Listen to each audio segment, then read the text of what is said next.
Bismillahirrahmanirrahim. Alhamdulillahi rabbil alamin.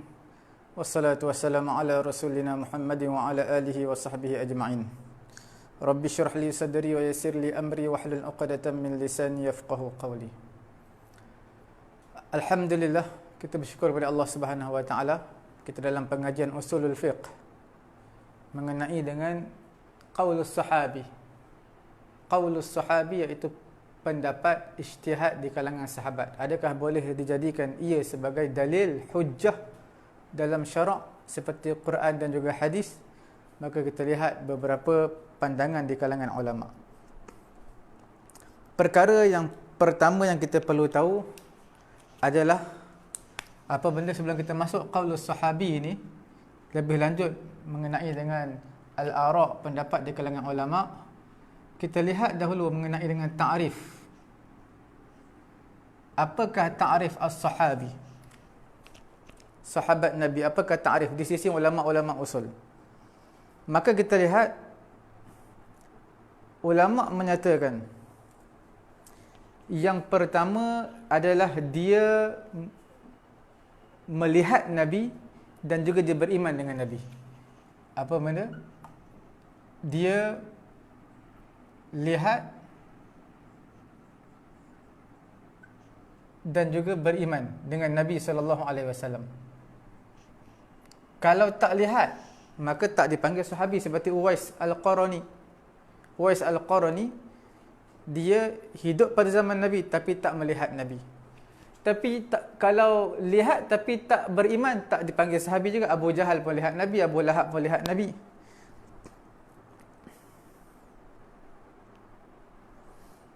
Kemudian yang keduanya, apa dia? Iaitu dia adalah mati dalam keadaan Islam. Mati dalam keadaan Islam. Kalau mati tidak Islam, maka dia tidak dinamakan sebagai sahabat. Sebab ada di kalangan orang yang beriman dengan Nabi, kemudian dia murtad dan dia mati di atas murtad, maka tidak dipanggil sebagai sahabat. Jadi al-iman, beriman kepada Nabi adalah syarat asasi untuk dipanggil sebagai sahabat.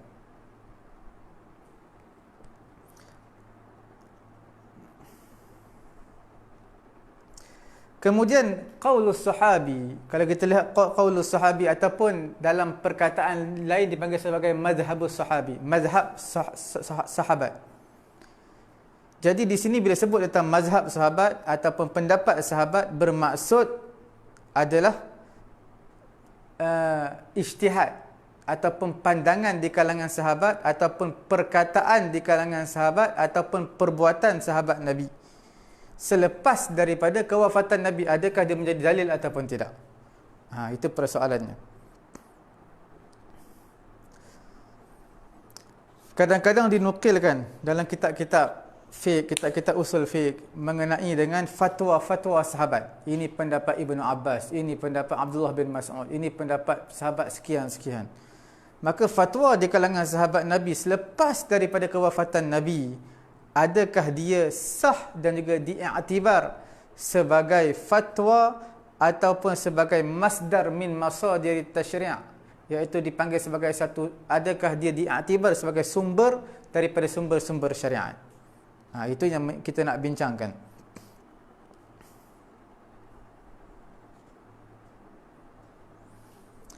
Kita lihat mengenai dengan hujjah, hujjiyatu qaulis sahabi. Ini ta'rif. Okey, ta'rif kita dah tahu, dia lihat, beriman dengan Nabi dan juga mati dalam keadaan Islam, maka itu dipanggil sahabat. Maka seterusnya kita akan lihat apa? Hujjiyah. Hujjah. Hujjiyatus sahabah. Hujjah di kalangan sahabat. Perkara yang pertama bila sebut tentang hujjiyah, iaitu mengenai dengan perkataan sahabat mengenai yang la majal birra'i, iaitu tidak ada ruang untuk menggunakan ijtihad ataupun pandangan. Okey, maka itu diiktibar sebagai hujjah di kalangan ulama. Okey, maksudnya apa? La majal. La majal lil ijtihad. Apa maksud la majal? Majal di sini bermaksud tiada ruang ataupun tiada peluang untuk berijtihad. Contoh perkara-perkara akhirat, neraka, syurga. Takkanlah sahabat Nabi nak kata neraka ni seperti ini, syurga seperti ini, sedangkan Nabi tak bagi tahu. Dia tak pernah lihat. Alam kubur, alam barzakh, dia tak biasa lihat. Mana mungkin dia boleh mengikut ijtihad ataupun mengikut sangkaan semata-mata. Sudah pasti benda yang tidak boleh diijtihad dan juga tidak boleh memberi pandangan, maka dia diiktibar sebagai perkataan sahabat Nabi, diiktibar sebagai hujjah. Sebab bila mana disebut keadaan neraka seperti ini, syurga seperti ini, maksudnya dia pernah dengar daripada Nabi. Bila dia pernah dengar daripada Nabi, maksudnya pernah dengar daripada perkataan Nabi, maksudnya adalah Nabi perkataan dia menjadi sumber hujjah.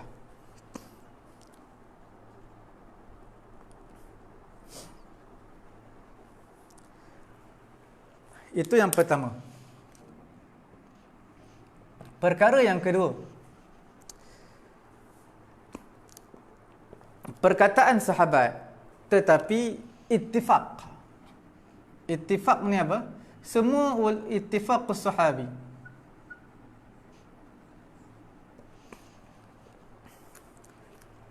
Ulama sahabat-sahabat Nabi semua ittifaq, sebulat suara menyatakan seperti ini hukumnya. Jadi itu juga diiktibar sebagai hujjah kerana ia dipanggil sebagai ijma'. Sebab bila semua sahabat-sahabat sepakat, bermaksudnya dia adalah ijma'us sahabi. Dipanggil apa? Ijma'us sahabi. Perkara yang ketiga. Perkara yang ketiga ni perkataan sahabat yang lahir daripada pandangan ataupun ijtihad dia. Jadi ulama berbeza mengenai hujjah dengan pendapat tersebut. Kita panggil apa nombor 3? Iaitu pandangan peribadilah. Ra'yus sahabi ataupun ijtihadus sahabi, pandangan peribadi. Kerana pandangan peribadi ni, contohnya Abdullah bin Abbas kata macam ni, Abdullah bin Mas'ud kata macam lain. Jadi itu kita panggil dia adalah yang lahir daripada ijtihad ataupun pandangan daripada sahabat Nabi. Berbeza-beza, dia tak sama.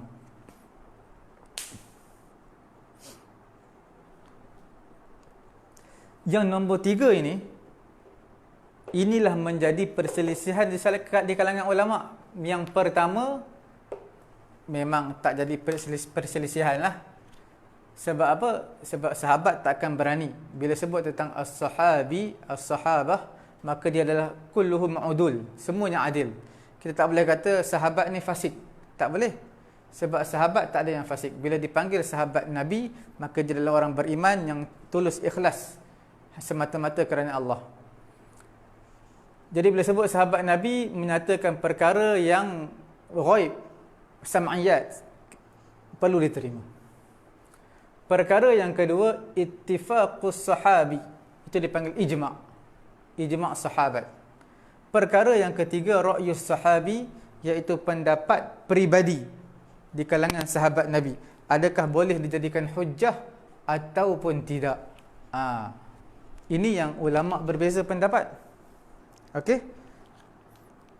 Sebelum daripada itu, sebelum kita masuk perbincangan yang ketiga, kita cuba lihat apakah pandangan yang, apakah masalah yang pertama yang kita boleh jadikan sebagai apa perbincangan kita pada hari ini. Antara perbincangan yang masyhur la majala lil ijtihad ini adalah Ibnu Abbas dan juga Sayyidatina Aisyah radhiyallahu taala anha. Ibnu Abbas kata Nabi pernah melihat Allah pada peristiwa Al-Isra wal Mi'raj. Tetapi Aisyah kata Nabi tak pernah melihat Allah. Sedangkan Ibnu Abbas dan juga beberapa orang di kalangan sahabat yang lain, majoriti di kalangan ulama, mereka menyatakan Nabi pernah melihat Allah. Jadi adakah benda ni boleh ijtihad? Tak boleh ijtihad. Adakah boleh agak-agak sangkaan? Tak boleh. Ini tidak ada ruang lingkup untuk ijtihad. Maka bila Ibnu Abbas, seorang sahabat Nabi, merangkap sebagai sepupu Nabi, sudah pasti kita panggil apa? Ra'sul Mufassirin, ketua ulama-ulama tafsir. Sudah pastilah pendapat dia diterima. Okey.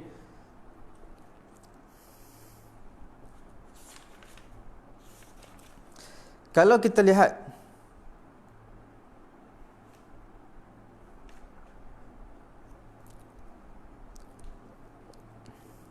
Masruq, sahabat Nabi, pernah bertanya kepada Aisyah radhiyallahu taala anha.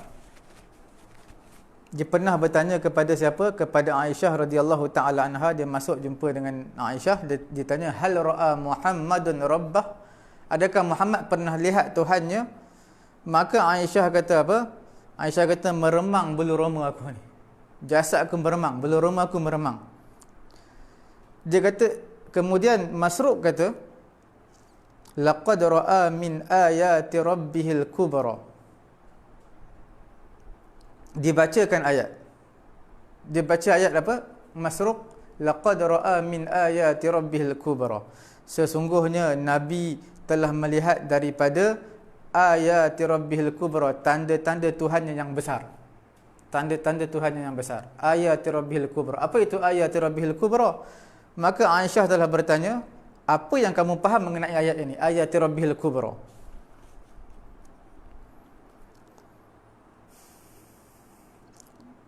Jadi di sini Aisyah memberi jawapan.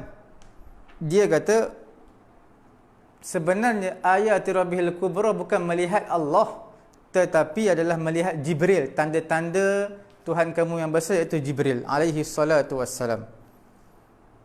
Maka Aisyah radhiyallahu taala anha menyatakan, man akhbaraka, siapa yang memberitahu kepada kamu bahawasanya Nabi Muhammad telah melihat Tuhannya? Perkara yang pertama. Yang kedua, sesungguhnya Nabi telah menyembunyikan sesuatu. Perkara yang ketiga, sesungguhnya Nabi mengetahui 5 perkara ghaib yang disebutkan dalam Quran, innallaha 'indahu 'ilmus sa'ah wa yunazzilul ghaitha wa ya'lamu ma fil arham. Apa yang dalam kandungan, turunnya hujan, Nabi tahu. Kemudian apa lagi? Di mata kamu mati, wa ma tadri nafsum madza taksibu ghada wa ma tadri nafsum bi ayyi ardin tamus, di mana kamu dikuburkan. Kalaulah Nabi tahu benda-benda ini, sudah pasti Aisyah menyatakan faqad a'zamal firyah, itulah sebesar-besar pendustaan. 3 perkara. Apa benda? Siapa yang kata Nabi melihat Allah? Dusta. Perkara yang kedua, siapa yang menyatakan Nabi sembunyikan sesuatu tentang risalah dakwah? Dusta. Perkara yang ketiga, Nabi tahu perkara ghaib yang 5 yang disebutkan dalam Quran, khususnya 5 yang disebutkan dalam Quran, Nabi tahu, maka itu adalah sebesar-besar pendustaan. Sebenarnya dalam ayat itu, Aisyah kata, adalah Nabi SAW melihat Jibril. Nabi melihat Jibril, bukanlah Nabi melihat Allah. Kemudian dia menyatakan Nabi SAW tidak pernah melihat Jibril dalam surahnya, gambarannya yang asal, melainkan dalam 2 situasi. Situasi yang pertama di Sidratul Muntaha, dan juga situasi yang kedua adalah di Bukit Ajiyad. Di Bukit Ajiyad, Jibril bagi dia ada 600 sayap. 600 sayap yang dapat menutupi apa kita panggil ufuk timur dan juga barat.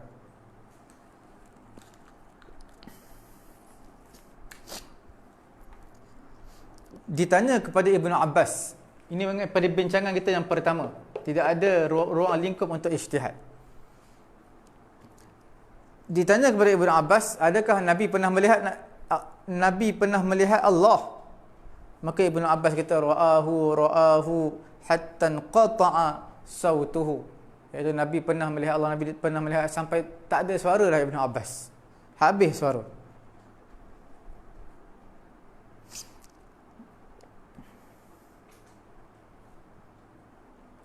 Itu antara beberapa perbincangan yang panjang lah. Ada dalil-dalil yang mereka berikan. Okey. Cuma di sini ulama yang mensabitkan, yang menjawab. Ulama yang menjawab bahawasanya Nabi pernah melihat Allah Subhanahu wa taala, walaupun dalam Quran menyatakan la tudrikuhul absar wa huwa yudrikul absar. Mata kamu tak mampu untuk melihat Allah. Ulama jawab dan juga ulama jawab mengenai dengan pendapat Aisyah tadi, iaitu Aisyah dia tidak menafikan Nabi melihat Muhammad, tidak menafikan Nabi melihat Allah dengan hadis daripada Nabi sallallahu alaihi wasallam. Kalaulah Aisyah ada hadis tersebut yang mana sampai kepada dia Nabi pernah melihat Allah, pasti dia akan sebut.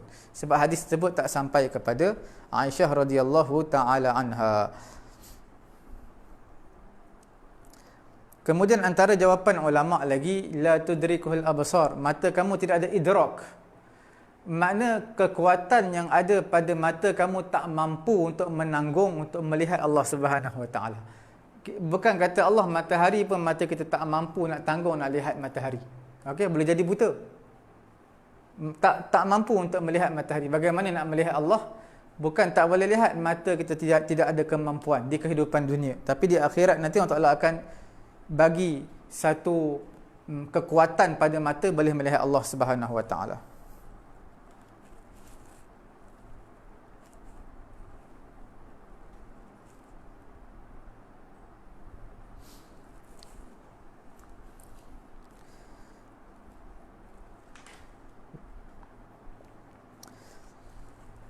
Kemudian kita terus kepada kesimpulan dalam pengarang kitab At-Tahrir. Dia menyatakan apa? Dia kata dia lebih cenderung kepada pendapat Ibnu Abbas yang menyatakan la majala lil ijtihad, iaitu Nabi pernah melihat Allah. Okey?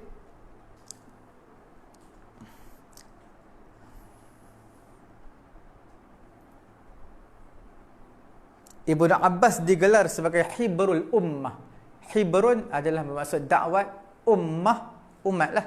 Dakwat kepada umat iaitu ilmu, tafsirnya kita panggil merangkumi semua, mencangkupi semua.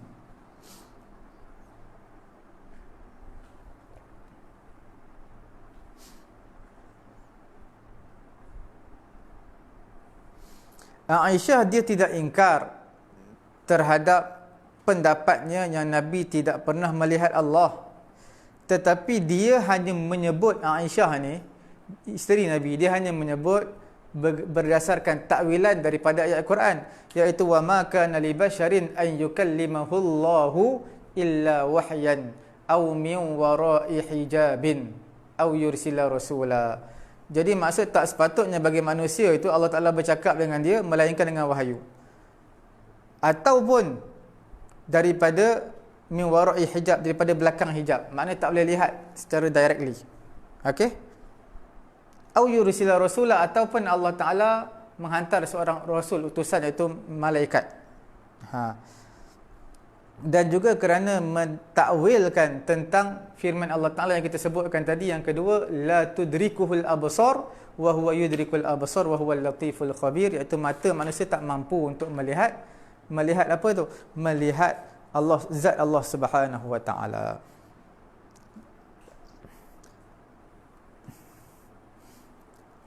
Sahabat, bila sebut as-sahabi, sahabat Nabi, bila mana dia menyatakan satu pendapat perkataan, qaulan, satu pendapat perkataan yang mana orang lain tak sepakat dengan dia, tak sekata dengan dia, maka tidaklah jadi perkataan itu hujjah. Okey? Dia mengeluarkan satu pendapat, sahabat-sahabat lain bertentangan dengan dia, maka tak dijadikan sebagai hujjah.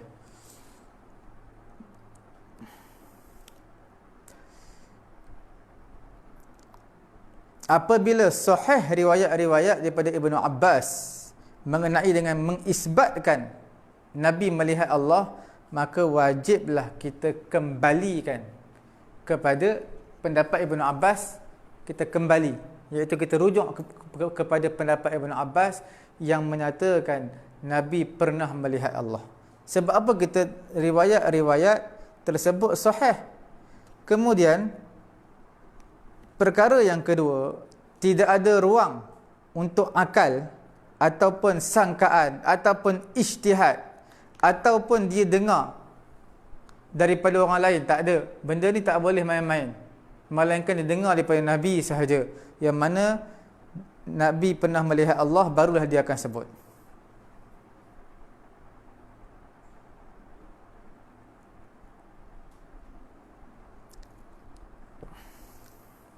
Inilah perbincangan yang hangat antara Aisyah dan juga Ibnu Abbas. Okey?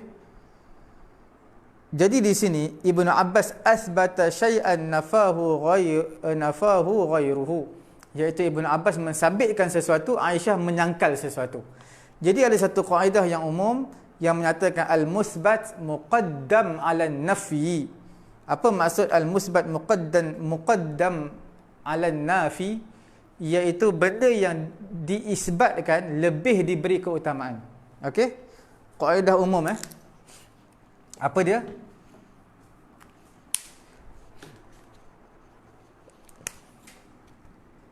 Al-musbat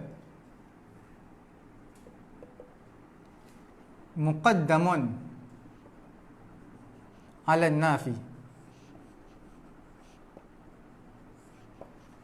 Benda yang diisbatkan, Ibnu Abbas kata mengisbatkan, iaitu mensabitkan Nabi melihat Allah, itu diutamakan muqaddam 'ala an-nafi, ke atas orang yang menafikan, itu Aisyah.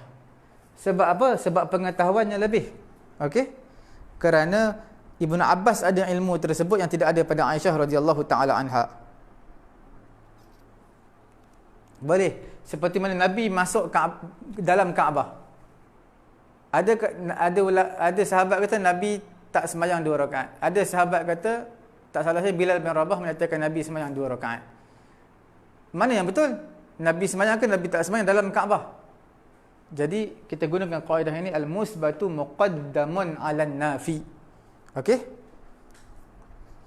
Jadi kesimpulan walhasilnya, pendapat yang rajih adalah di sisi kebanyakan majoriti di kalangan ulama, jumhur menyatakan pendapat Ibn Abbas lah yang kuat, iaitu Nabi pernah melihat Allah Subhanahu Wa Taala dengan mata kepala Nabi sendiri pada malam Lailatul Isra.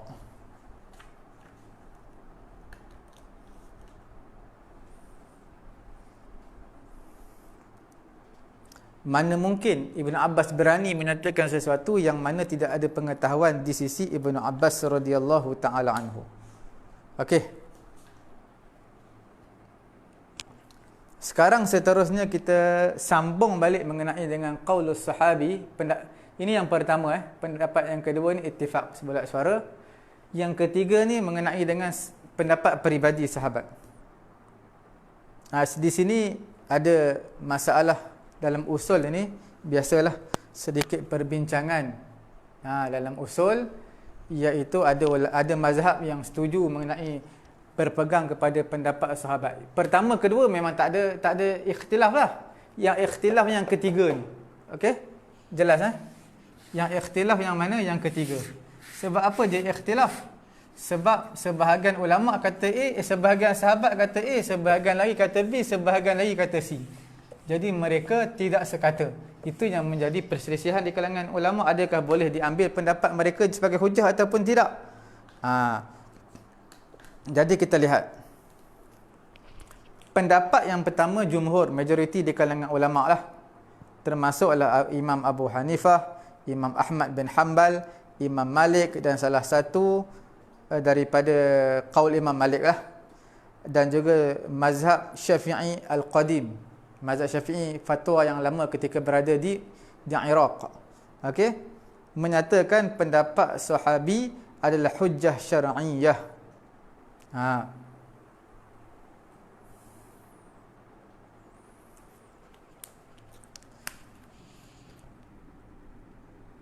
Ini pendapat peribadi sahabat. Kita lihat majoriti. Majoriti kita panggil apa? Jumhur. Siapa dia jumhur itu? Abu Hanifah, Okey. Lagi siapa lagi selain Abu Hanifah? Pendapat Imam Syafi'i, tapi qadim. Okey. Pendapat qadim. Lagi? Pendapat Malik, salah satu daripada pendapat Imam Malik. Okey. Menyatakan qaulus sahabi, ijtihad di kalangan sahabat adalah dijadikan sebagai hujjah. Hujjah. Okey. Tapi dengan syarat lah. Bila mana boleh jadikan sebagai hujjah ni? Bila ada syarat dia. Syarat dia apa? Dengan syarat Quran, hukum tu tak ada sebut, hadis tak ada sebut, ijma' pun tak ada sebut, barulah boleh jadikan hujjah. Ijtihad sahabat. Okey?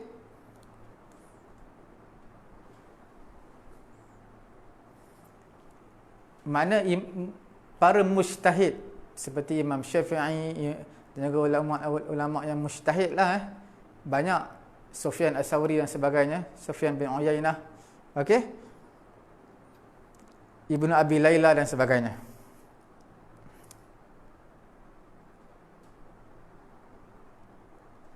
Sebahagian sesungguhnya ulama mengambil dalil untuk mengisbatkan yang demikian dengan satu jumlah daripada dalil. Ini juga disebut sebagai hujjah.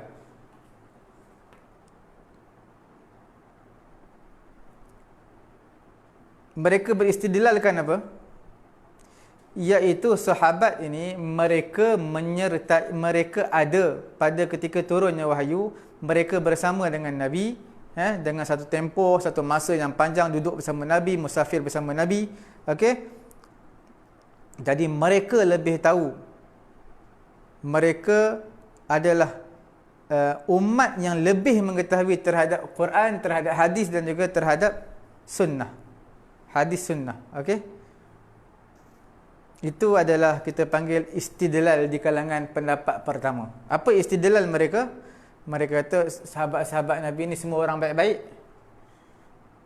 Mereka adalah a'raf hadhil ummah, orang yang paling alim, mengetahui, sebab mereka duduk bersama Nabi mengenai turunnya wahyu, mereka ada sekali. Itu dalil mereka lah. Okey. Dan mereka digelar sebagai khairu qurun, iaitu sebaik-baik kurun. Okey.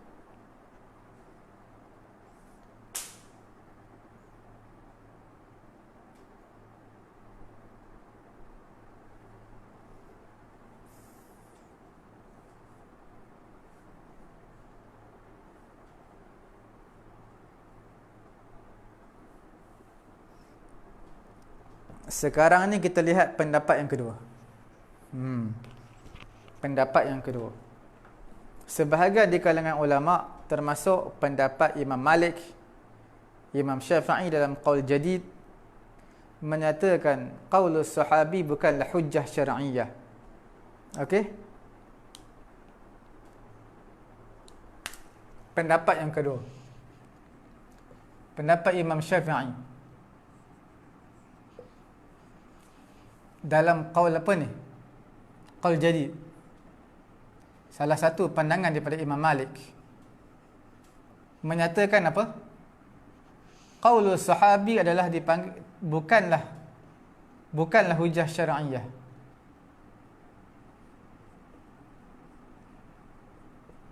Bukan hujjah syar'iyyah. Kemudian nak pegang apa? Nak berpegang dengan apa? Maka berpeganglah dengan dalil daripada Quran, hadis dan juga ijma'. Itu pendapat mereka. Wa qad istadallu bi adillatin minha anna al-ijtihad bir-ra'yi 'urdah lil khata' was-shawab. Apa istidlal mereka? Syafi'i dalam qaul jadid dan juga salah satu pendapat Imam Malik, dia kata qaulus sahabi bukan hujjah syar'iyyah. Apa istidlal mereka? Istidlal mereka menyatakan bila sebut tentang ijtihad, qaul, pandangan, pendapat di kalangan sahabat ni bukan Nabi. Jadi urdah, kita panggil terdedah kepada kesalahan dan juga betul. Sama ada betul ataupun salah. Jadi dia tak boleh jadikan sebagai hujjah syar'iyah. Dia kata tidak ada beza sahabat Nabi dengan manusia yang lain. Cuma sahabat Nabi ni mereka alim tentang lughah, bahasa. Sudah pasti kesalahan tu lebih sedikit berbanding manusia yang lain. Okey?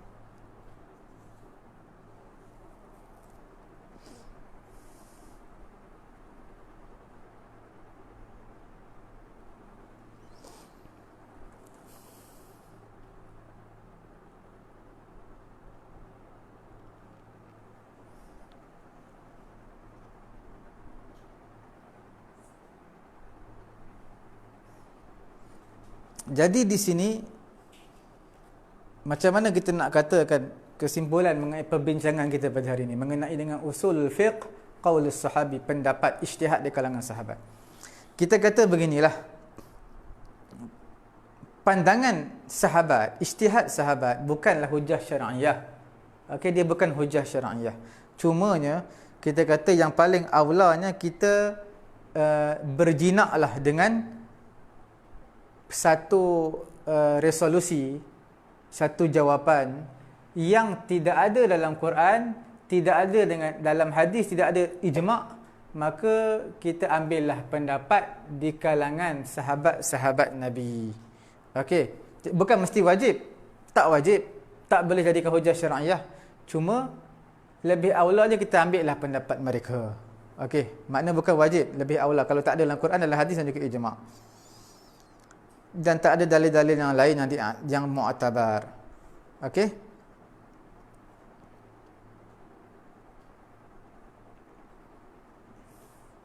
Itulah kesimpulan mengenai dengan qaulus sahabi, adakah dia boleh dijadikan sebagai hujjah ataupun tidak. InsyaAllah pada pelajaran yang berikutnya kita akan lihat perbincangan mengenai dengan dalil-dalil yang lain. InsyaAllah kita akan bertemu di lain masa. Subhanallahumma wa bihamdihi, subhanakallahumma wa bihamdika, asyhadu an la ilaha illa anta, astaghfiruka wa atubu ilaik.